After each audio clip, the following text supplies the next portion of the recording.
मकर राशि का गुरु कारक प्लानेट नहीं है, द्वादश का द्वादशाधिपति और तृतीयाधिपति व्यय में बैठा। ऐसे कंडीशन में इसको दोष भी बोलोगे और योग भी बोलोगे।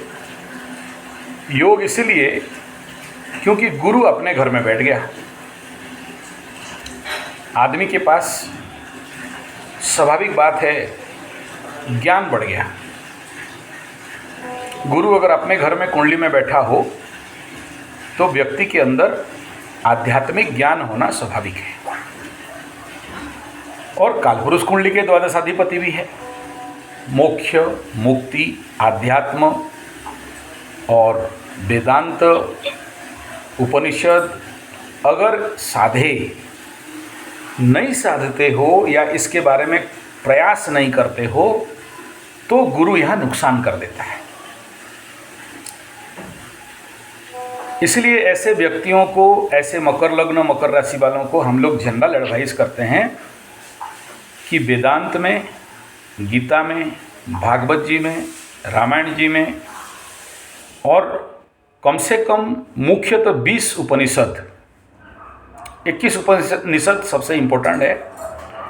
इसके ऊपर जितना ज़्यादा ज्ञान का प्राप्ति करोगे, अध्ययन करोगे, साधना करोगे, गुरु बृहस्पति यहाँ उतना अच्छा उत्तम रिजल्ट देता है। और अगर नहीं करते हो तो गुरु बृहस्पति यहाँ भयंकर नुकसान करता है आदमी के जिंदगी में। क्या नुकसान कर सकता है? देखो, द्वादश में गुरु बैठा तो सीधा सीधा ऐसे लोग पॉजिटिव और नेगेटिव। पॉजिटिव ये है कि वो व्यक्ति जिंदगी में जो कुछ कमाता है आखिरी में समाज के लिए सब दे देता है। पॉजिटिव ये है कि किसी भी कीमत में ये दुखी नहीं होगा, क्योंकि सुख के स्थान को गुरु बृहस्पति का दृष्टि लग रहा है। चतुर्थ स्थान में देखेगा द्वादश का गुरु। भूमि, भवन, वाहन, माता, सुख, मन, इन क्षेत्रों में स्वाभाविक प्रोग्रेस दे देता है। लेकिन देगा तभी जब इस गुरु को शांति करा सको। नहीं तो द्वादश का गुरु बृहस्पति माने नेगेटिव पार्ट। मैं एकदम शॉर्ट में बोल रहा हूँ, इसका तो एक्सप्लेनेशन बहुत लंबा है। और अभी अभी नेपाल में आया ना, तो सबसे ज़्यादा द्वादश बृहस्पति वाले ही मिले हैं। ठीक है, चिन्नू को डाको, चिन्नू को डाको। एक को लेके घूम रहा हूँ, द्वादश बृहस्पति को। ठीक है तो मिलोगे तभी समझ में आएगा कि द्वादश गुरु बृहस्पति क्या होता है। ठीक है, तो अभी उसका एसोसिएशन बनाया जा रहा है। द्वादश बृहस्पति वालों का एसोसिएशन बन रहा है। ठीक है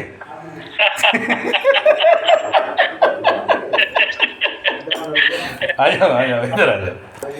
ठीक है, तो एक दूसरा द्वादश बृहस्पति से मिलाता हूँ थोड़ा सा। इधर बैठो, इधर आओ, इधर बैठो। हाँ, थोड़ा सा द्वादश बृहस्पति के बारे में बताया जाए। बोलो, द्वादश बृहस्पति सामने महाराज है। नमस्ते नमस्ते। बोलो। यस जी। अच्छा, बात कर लो। अच्छा, वो भी द्वादश बृहस्पति से बात हो रही है। ठीक है, इनसे बात कर लोगे तो समझ में आ जाएगा कि द्वादश बृहस्पति वाले लोग कैसे हैं। ठीक है, काला कटिकला नेट तो काटी दीजिएगी। हाँ, ये लोग होते हैं दूसरे के लिए। ठीक है, मतलब बाप का खाओ और घोड़ी के आगे नाचो। ठीक है, इनका बेसिक जो क्राइटेरिया है, ये जो अभी दिखाया, ये महाराज अपना सारा काम धंधा छोड़ के समाज सेवा में लगा हुआ है और अपने लिए सोच कम है और दूसरे के लिए चिंता ज़्यादा है।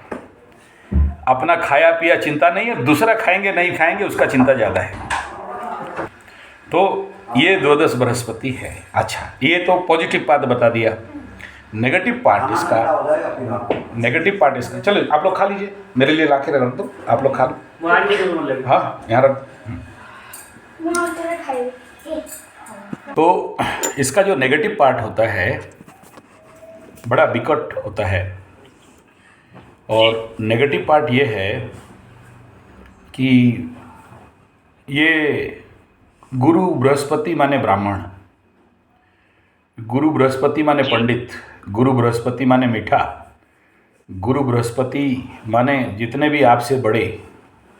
सुनाई दे रहा है? तो इसको ब्रह्म शाप दोष भी कुछ जगह में कहा गया।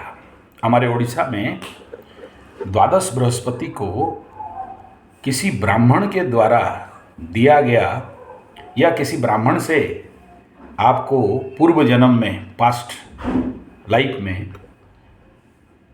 एक प्रकार का सोच लो, अभिशाप समझ लो।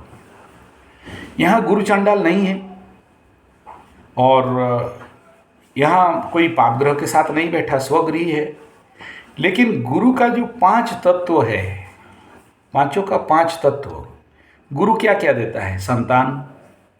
गुरु क्या देता है? धन। गुरु किसका कारक है? घर।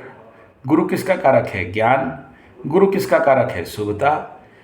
तो ये जो भी और भी गुरु के जितने भी कारक हैं, अगर गुरु को नहीं साध सके तो जिंदगी में ये लोग कष्ट, दुख, पीड़ा, दंड, नुकसान, व्यय कर देता है, अपने घर से दूर कर देगा, विदेश यात्रा, विदेश स्थिति कर देगा। जिंदगी में जितना सारा कमाओगे एक दिन दिमाग में लगेगा कि सब बेकार है और समाज को दे दो। ऐसे लोग पैसा ढेर सारा कमाते हैं, गांव वालों के लिए लाइब्रेरी बना दिया, किसी के लिए कुछ दे दिया।